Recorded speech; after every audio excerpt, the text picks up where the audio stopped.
Popular and interactive website taskandpurpose.com, which is used for armed service members and family of such, released an article about the 6 most popular military stereotypes, which reads as follows.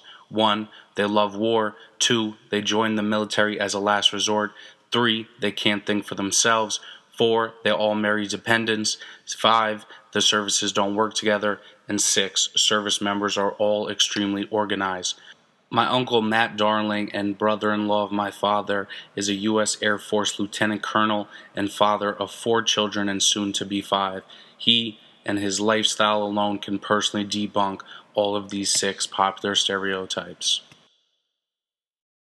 War is an ugly thing, and it's the ugliest of things for sure, and obviously is never supposed to be the primary way of resolving a conflict. I don't think any military member actually loves combat. It's very brutal, and a lot of lives are lost unnecessarily in the process. I joined 17 at the Air Force Academy, went through the Air Force Academy, and then further training in the medical field to include flight surgery, general surgery, pediatrics, pediatric cardiology. It's provided an unbelievable living for myself and my family, and certainly wasn't a last resort. It truly was more as a first option. I think the military these days is more progressive than ever, and it really promotes military members thinking outside the box to make things better. There's several processes and avenues for people. If you're talking about I would marry someone who is a dependent person, that's laughable to me. My wife is very independent, thinking for herself, unbelievable, standing on her 2 feet, educated.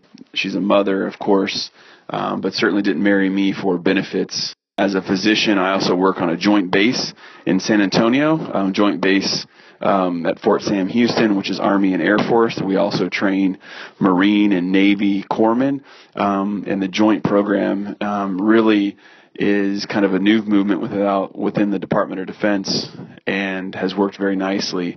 Hyper-organization, I think, is certainly doesn't apply, to me specifically. I think, in your professional career, you need to have deadlines and get things done, and you expect things to happen in a certain manner if you're trying to be successful. But I don't think that, applies just to the military. I think that applies to anything in the civilian enterprise as well.